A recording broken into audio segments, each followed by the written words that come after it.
Primeira carta de Paulo aos Coríntios, capítulo 7.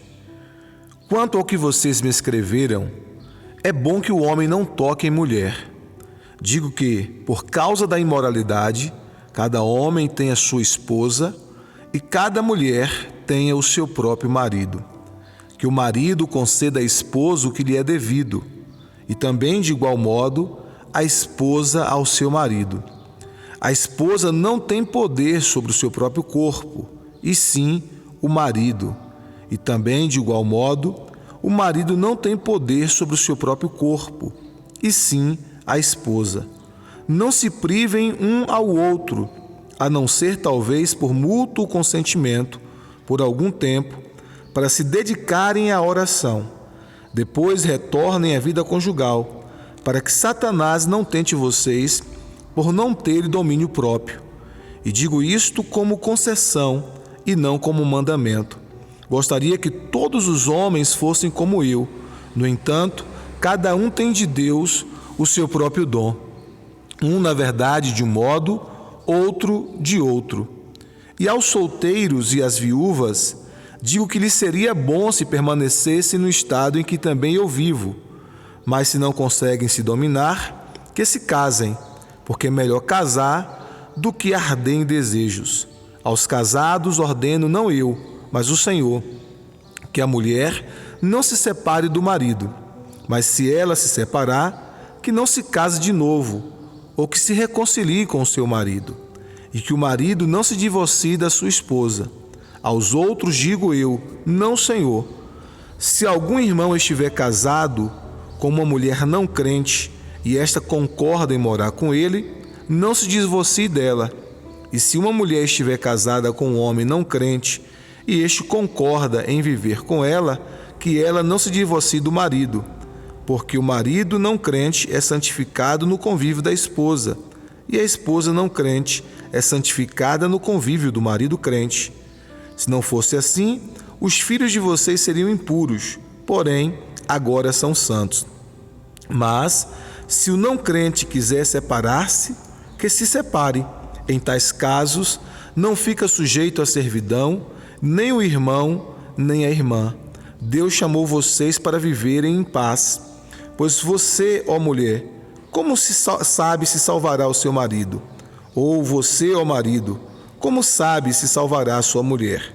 No mais, que cada um ande segundo o que o Senhor lhe concedeu, conforme Deus o chamou. É isto que ordeno em todas as igrejas. Foi alguém chamado estando circunciso? Não desfaça a circuncisão. Foi alguém chamado estando incircunciso? Não se faça circuncidar. A circuncisão em si não é nada. A incircuncisão também nada é.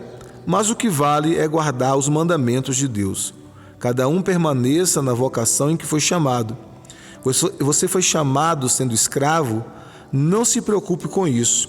Mas se você ainda pode tornar-se livre, aproveite a oportunidade. Pois quem foi chamado no Senhor sendo escravo, é liberto que pertence ao Senhor. Do mesmo modo, quem foi chamado sendo livre, é escravo de Cristo. Vocês foram comprados por preço. Não se tornem escravos de homens. Irmãos, cada um permaneça diante de Deus na condição em que foi chamado.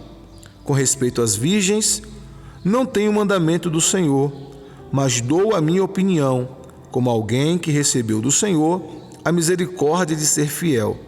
Por causa da angustiosa situação presente, penso ser bom para o homem permanecer assim como está. Você tem esposa? Não procure separar-se. Você está solteiro? Não procure esposa. Mas se você se casar, não estará pecando. E também, se a virgem se casar, não estará pecando. Ainda assim, tais pessoas sofrerão angústia na carne, e eu gostaria de poupar vocês disso. Mas digo isso, irmãos, o tempo se abrevia. Por isso, de agora em diante, não só os casados sejam como se não fossem casados, mas também os que choram, como se não chorassem, os que se alegram, como se não se alegrassem, os que compram, como se nada possuíssem, e os que se utilizam deste mundo, como se não fizessem uso dele, porque a aparência deste mundo passa. O que eu realmente quero é que vocês fiquem livres de preocupações. Quem não é casado, cuide das coisas do Senhor, de como agradar ao Senhor. Mas o que se casou, cuide das coisas do mundo, de como agradar a esposa. E assim está dividido. Também a mulher, tanto a viúva como a virgem, cuide das coisas do Senhor, para ser santa, assim no corpo como no espírito. Mas a mulher casada se preocupa com as coisas do mundo, de como agradar ao marido. Digo isso para o próprio bem de vocês, não para impor limitações, mas tendo em vista o que é decente e para o que vocês possam se consagrar ao Senhor, sem distração alguma. Mas, se alguém julga que trata de modo impróprio a sua virgem, e se ela estiver passando a flor da idade, e as circunstâncias o exigirem, faça o que quiser, não peca, que casem. Contudo, aquele que está firme em seu coração e não se sente obrigado, mas tem domínio sobre a sua própria vontade, e resolveu em seu coração conservar virgem a jovem, fará bem. Por isso, quem casa com a sua virgem faz bem. Quem não casa faz melhor. A mulher está ligada ao seu marido enquanto ele viver, mas, se o marido morrer, ela fica livre para casar com quem quiser, mas somente no Senhor. Porém, ela será mais feliz se permanecer viúva, segundo a minha opinião, e penso que também eu tenho o Espírito de Deus.